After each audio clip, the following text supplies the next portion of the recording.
Sometimes your plans, your perfect laid plans, do not go as well as you want it to be. Now, you can say it's divine intervention. It might be God that has basically put us in a situation where Manu Ugarte, who was brought into Manchester United, meant to be the heir to Casemiro's throne, all of a sudden looks like a spare. You understand? He looks like a spare tire that also has a hole in it. You understand? That's the mind-boggling thing about football. He was the quintessential, perfect description of who we needed as a defensive midfielder. But there is some intangibles that you can never get or we haven't seen and you can never quantify in the way you buy a player. Sometimes it's just luck. Sometimes it's you digging deep to actually look at what is happening, look at his previous clubs, look at those situations that nobody wants you to look at, and then finding the right move to go.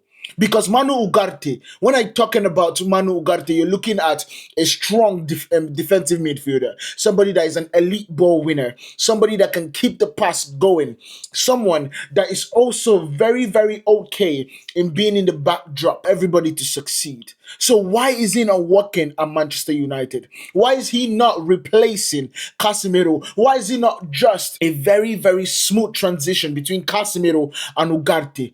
Because Casemiro is going to be leaving at the end of this season. But Manchester United are having conversations about bringing three midfielders. We are talking about Bruno Guimaraes, Carlos Baleba, and also Elliot Anderson. So that is the problem. I expected at this point for us to have Manu Ugarte all perfectly lined up to take over from Casemiro. But that's not the case. That's not the case. It just feels like the tire has gone flat and there's no recovering from this situation.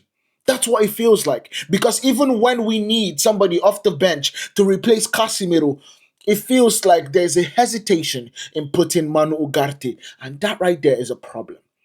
It's a problem that we need to acknowledge, and it's a problem that we need to understand. Now, this might be seen as a failed transfer. But it's hard for me. I need to understand why was it a failed transfer? Why did this get to turn out like this? Because only then can we understand and not make the same mistake twice.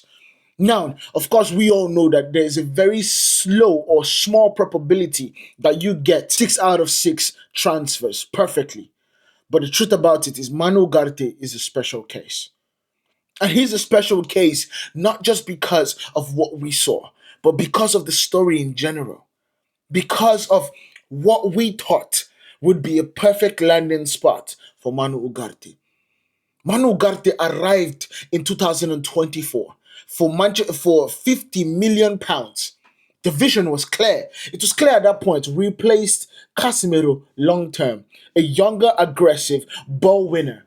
A perfect profile for a modern DM, pressing, duels, and energy.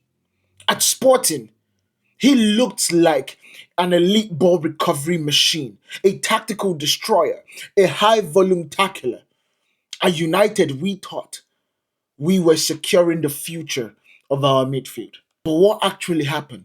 This was where the collapse was mind-boggling to me. He never won that role. He played coming into the season, especially that season with Mourinho coming into the club. He played majority of the games. Despite Casemiro aging, Casemiro still kept the starting spot. Now, Casemiro under Ruben Amorim dropped like 4 pecking orders. It was like he was starting, he dropped to the sub. From the sub, he dropped to the reserve after the likes of Toby Collier. But he did not stay there. He kept on grinding, and he absolutely showed Ruben Amorim that he is one of the key people in that team.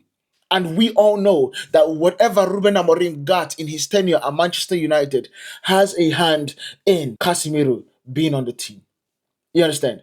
Managers came to trust Casemiro more in big games. Ugarte became a rotation player and not the successor at that point. And even at that point, rotation was even at best.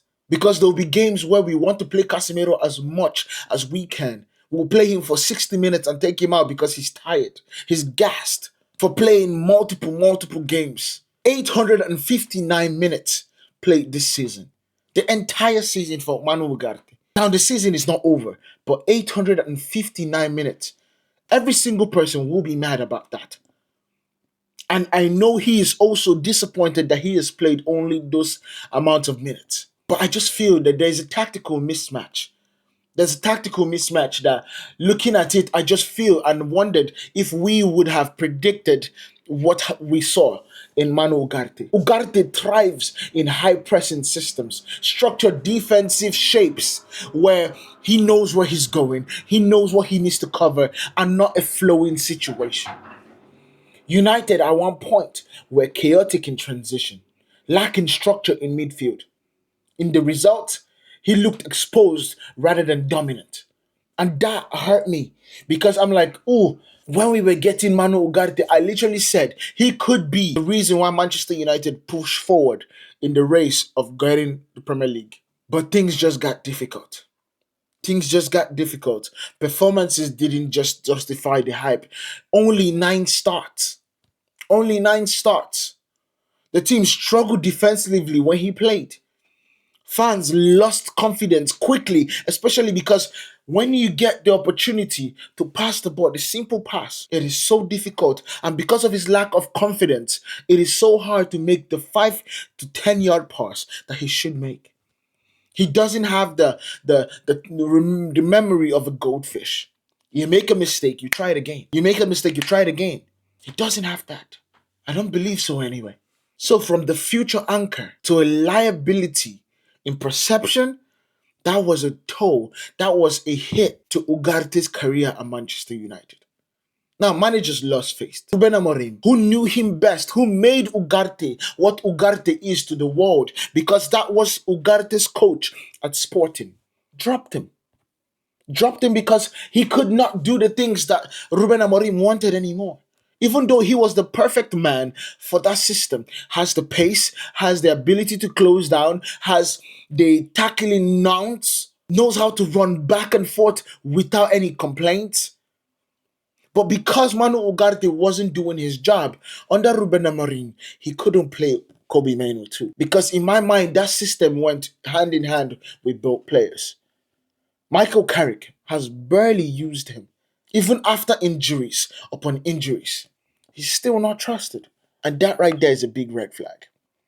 It's a big red flag, and it's troubling for me. Understand?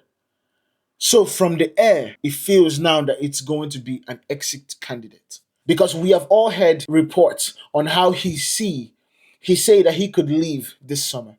And I understand, even pundits like Gary Neville expect that he's gone. And this is the brutal reality of playing at Manchester United. He didn't just fail to replace Casemiro. He couldn't even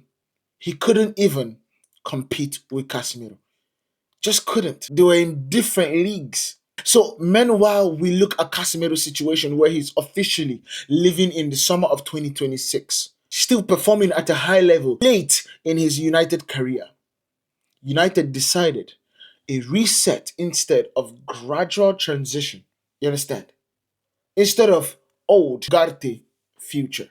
Now it has become old, which is Casemiro, both out, which is Casemiro and Ugarte, and a rebuild. And that right there is just disappointing.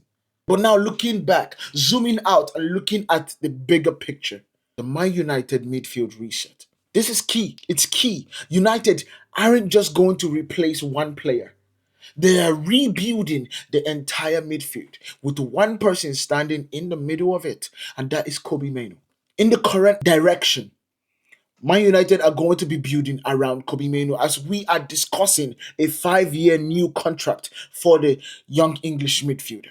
Man United are going to be looking to add a ball progressive controller, a physical, a modern destroyer. Also, those are things that we are going to be looking to add in this midfield.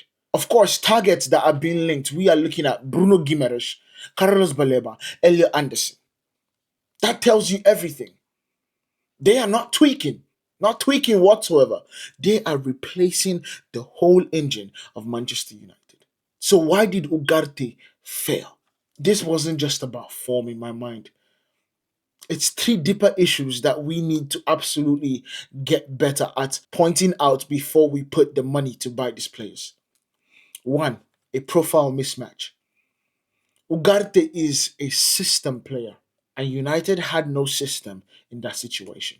No patience at a chaotic club. United is a club in in rebuild status.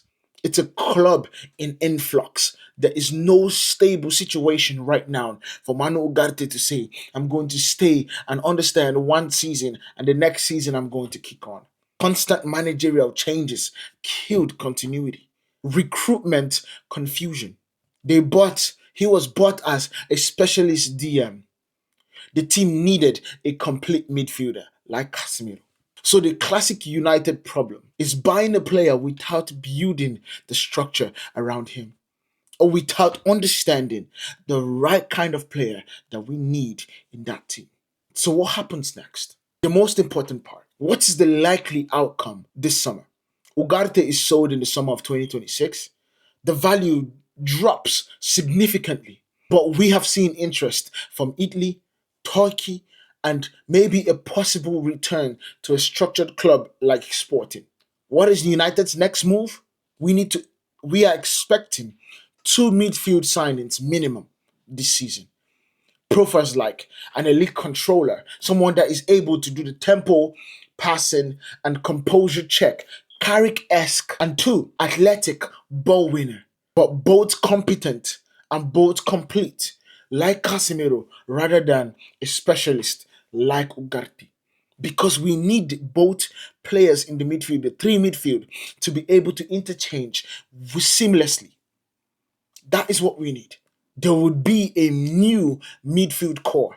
And the projection of those midfield core would absolutely start with Kobe Manu, a new signing as a controller, a new box-to-box defensive midfield hybrid, completely different from Casemiro, who is a pure destroyer and somebody that also able to be a deep line passer, and Ugarte, who is a specialist ball winner.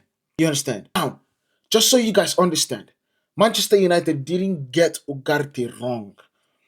They exposed that the recruitment had a problem because they signed a system player without a system, they replaced a legend without a plan, and now they're starting from scratch again. Now, I'm excited and I believe that we are going to get it right because what they did last season in getting every single signing right, talk about Buemo, Cunha, Lamens, and Dogu. If they can repeat it this summer, Man United will be absolutely further than we expected to be in a 3 year or 2 year rebuilding phase.